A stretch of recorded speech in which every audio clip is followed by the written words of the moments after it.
Hey, and welcome to Matt and Jess TV. I am Matt Roast. And I'm Jessica Bun Bun. We are here with a brand new Severance Season 2 video, and there is a lot to unpack in this one because we're going to dive into Helena, but really more Helena more than anything else because there's this just interesting idea we're bouncing around a lot here. Is Helena going to destroy Lumon? And if so, why that's going to happen? Could she really be the big mover and shaker of this show, even more so than Mark? Yeah, it feels like it could really be going that way, especially after this last episode where we saw Helena in this retreat where she's laughing at the whole Kier and Dieter of it all. Yeah. And she's starting to actually have feelings for Mark and getting intimate with him and kind of almost feeling like she wants to be more like her Innie at this point, who is very rebellious, who, doesn't want to be there, who wants to be something more. And it feels like she's really connecting with her inner self at this point. There's something to me really interesting about this idea that this show likes to continue to say it's one thing and they continue to constantly like turn it on its head and make us ask these big questions. I also think it would be really interesting if we go into it thinking, okay, this is really the story of Mark, and it might be the story of Mark to a certain extent, but could Helly actually be the central, person involved in everything? Is she the real hero of all of this? I don't think it's something that we can really rule out at this point. And what we've done is we've sort of gone through,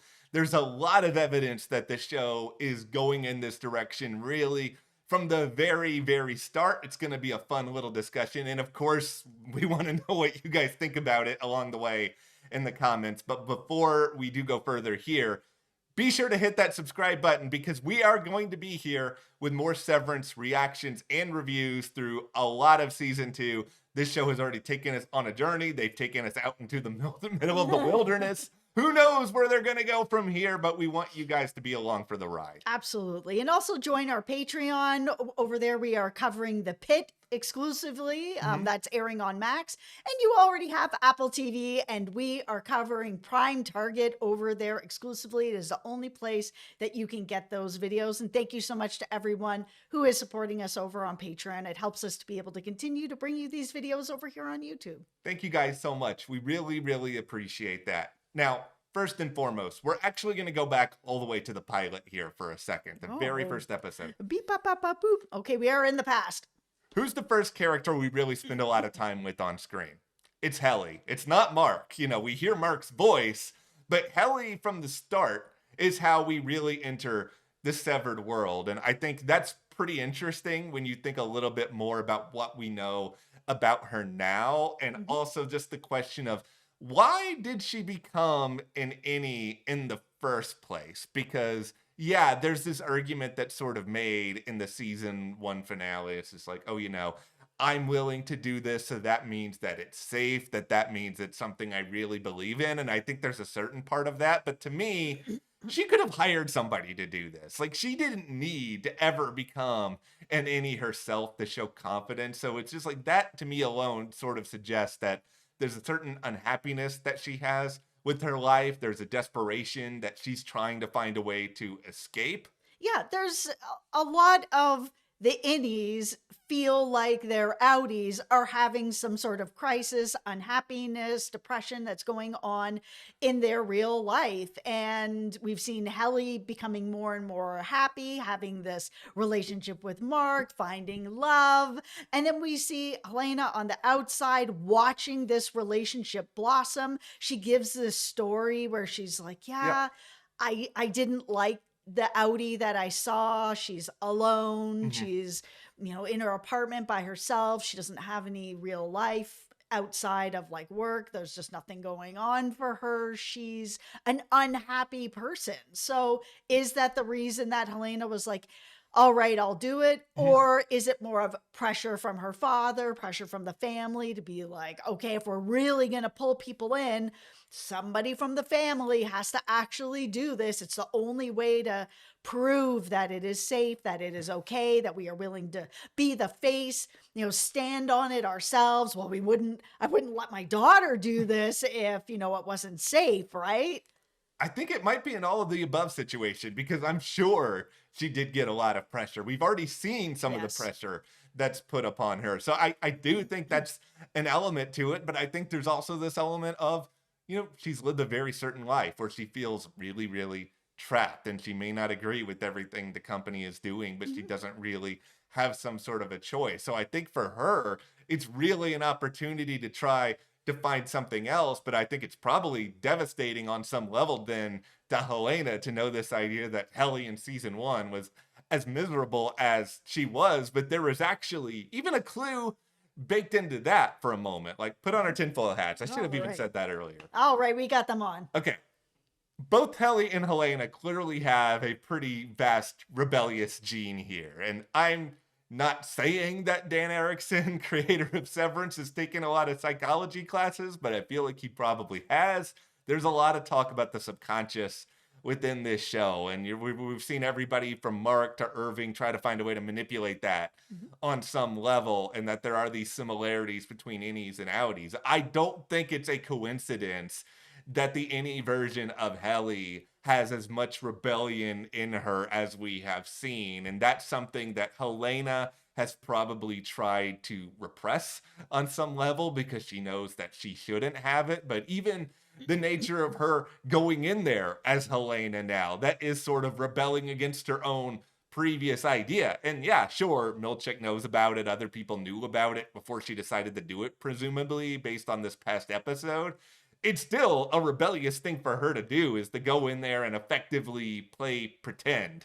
Yeah, and it's especially also rebellious depending on the reason she's giving everyone. I Yeah. feel like Milchick is getting the reason of, oh, well, we, never really heard what happened to Irv on the Yeah. outside. We haven't, this is our way to be able to get information. So put me in, coach, like no problem.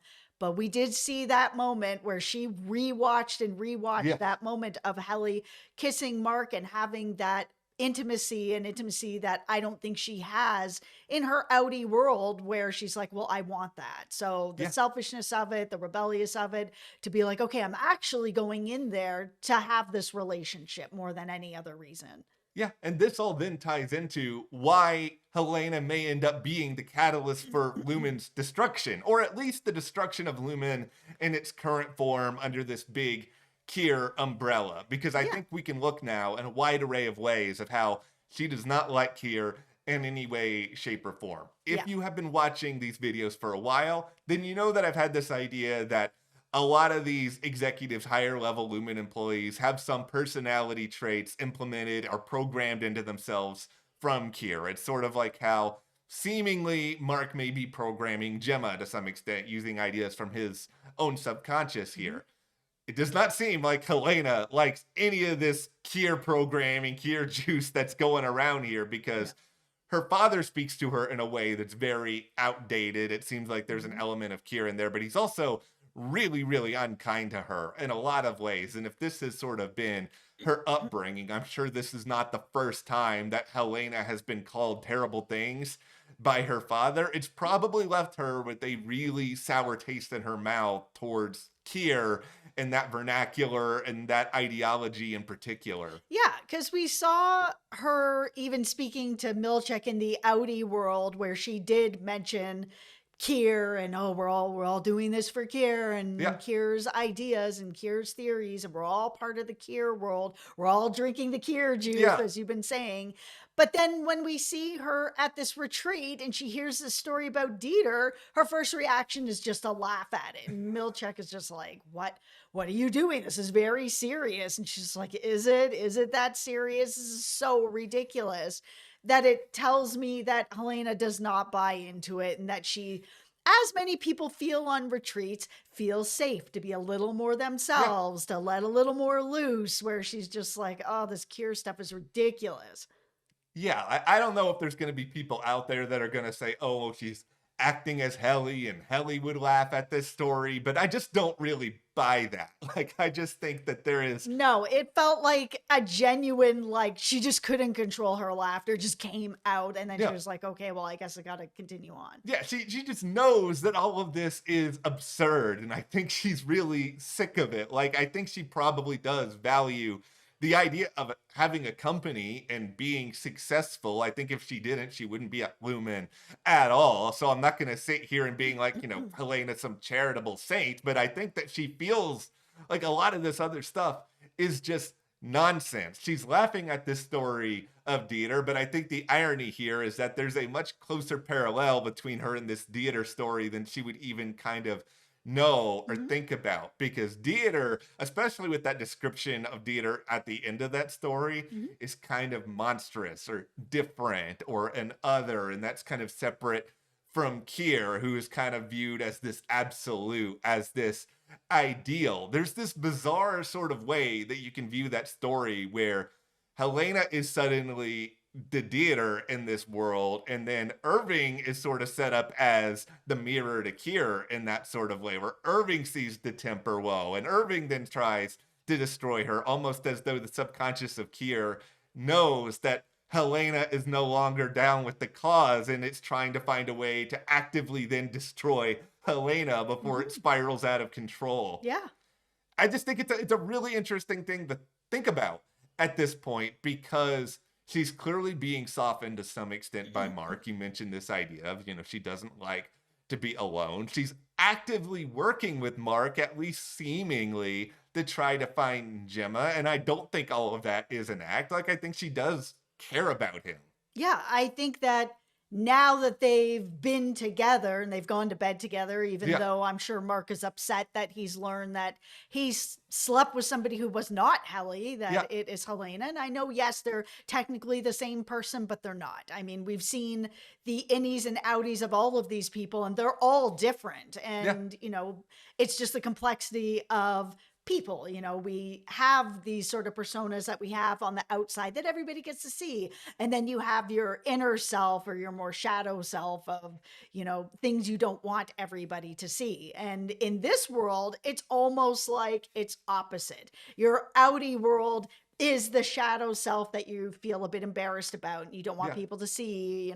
Dylan doesn't feel great about his motivations in work, and you've got Mark who's dealing with his depression of losing his wife and not being able to function and everything that's going on like that. Even with Helena is like, oh, yeah, I have to work with this company. My father is who he is. I have to be part of it. I'm kind of stuck not being part of it. He's even mentioned her father, that he had the chip when she was young. She was like, oh, the blue and green lights. Oh my goodness. Yeah. I mean, she's been brought into this since she was little. So at what point does she have a moment to rebel and get away from it all as Helly?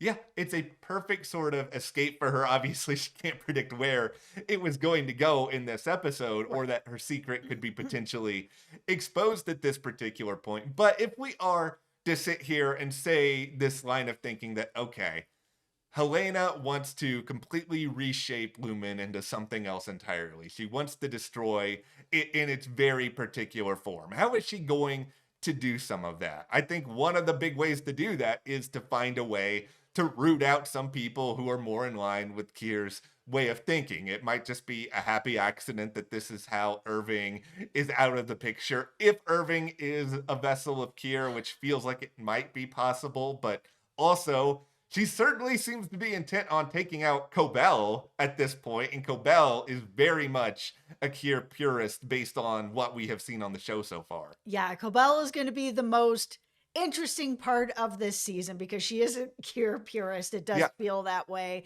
And I think Cobell knows in her heart of hearts that Helena is not. As much Yeah. as she's trying to put forward this face that she is, she's willing to be severed for the cause, to do whatever she needs to do.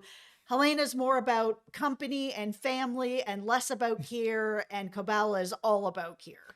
I think Helena is already working, I don't want to say completely in the shadows, but maybe partially in the shadows. Maybe she's like a groundhog and part of her head is kind of out of the ground. But I think she is trying to instill people who she shares a common belief system in, which is why she was so intent on making sure that Milchek ends up being the head of Macrodata at this point, because I think she sees that Milchek is a little bit more like her than Harmony ever was. And I think from here, she's going to kind of continue to work to try to implement other people onto her way of thinking. Like, once again, maybe it's a happy accident. She laughs at the theater story, but at the same time, she's sort of instilling in the likes of Dylan and Mark that this is absurd, that this is not something that you should really take seriously, that none of this really matters for whatever the end goal may be. Like, I do come out of episode 4 of this season, wanting to root for Helena more. The risk in doing that is she may still want something really sinister at the end of this. We don't know. All I feel confident in right now is that she wants to use MDR and by some extension, Milchek, to be able to overtake this company and actually guide it in a way that she feels like makes more sense. Yeah, I mean, the people that she has around her now that Cobella's out, Yeah. Milchek, he isn't fully down the cure hole. Even Natalie isn't. She broke in that other episode where she was Yeah. trying to give Milchek the paintings, and you could see at first her face is like, I know that this is not okay. I do not feel good about this, and forced herself to have the world's creepiest Kier smile because she knew that the board was listening. And I think that Helena's just stuck in that spot too. We are set up now in a spot with Helena where it's going to be so interesting to watch every single frame of her and how she reacts to the idea now that these people know the truth about her, and what is that going to tell her? Because if Mark and Dylan still accept her, if she is Helena moving forward, that may be really valuable to her. That may be like, okay, I can actually be a little bit more of myself. I can make them trust me, and maybe I can be a little bit more upfront with my goals. The problem here, of course, is that her father probably has plenty of eyes and ears everywhere. You never quite know who he's going to be close with. We haven't even talked about Miss Wong and where she falls in place for everything. For somebody that young to be in that position, I feel like she's got a lot of Kier programming in her head. So that's a little bit of a risk there. Yeah, I mean, most of it's going to depend for me on if the innie world and the outie world are both the severed world, and the outies don't know what's going on. The innies kind of know what's going on, that they are severed and put into this world, but the outies don't actually know that they're also severed and that the outie world, and it's all in their mind, and that's how it's actually playing out. Yeah, like who has control at the end of all of this? That can cause anything to be turned on a dime. Yeah, because if the outie world is also part of the severed world, then people like Helena feel like they have more control than they actually do, and they actually don't. I'm gonna be so sad if the outie world is also severed, because then I'm just gonna be like, where's y'all's free will? I want to believe you guys can change something. Maybe they still can. I don't know. Something is really weird about that outie world. I've said this so many times, but I can't tell what era they're in with the 80s phone booths, the 90s cars, the, current day cell phones. Like, where are you guys? I'm watching Cobell drive around in a rabbit with a tape deck. Like, what is happening here? Well, hopefully we'll get a little more answers on all of this pretty soon. But of course, we want to know from you guys, do you think that Helena is actually going to destroy Lumon and is going to rise up with her own version of this company? Let us know. And also hit that subscribe button. You can support us further by joining our Patreon. That link is in the description below. As Jess said earlier, we are covering exclusively there The Pit on Max and Prime Target on Apple TV+. Thank you so much. We'll see you here next time.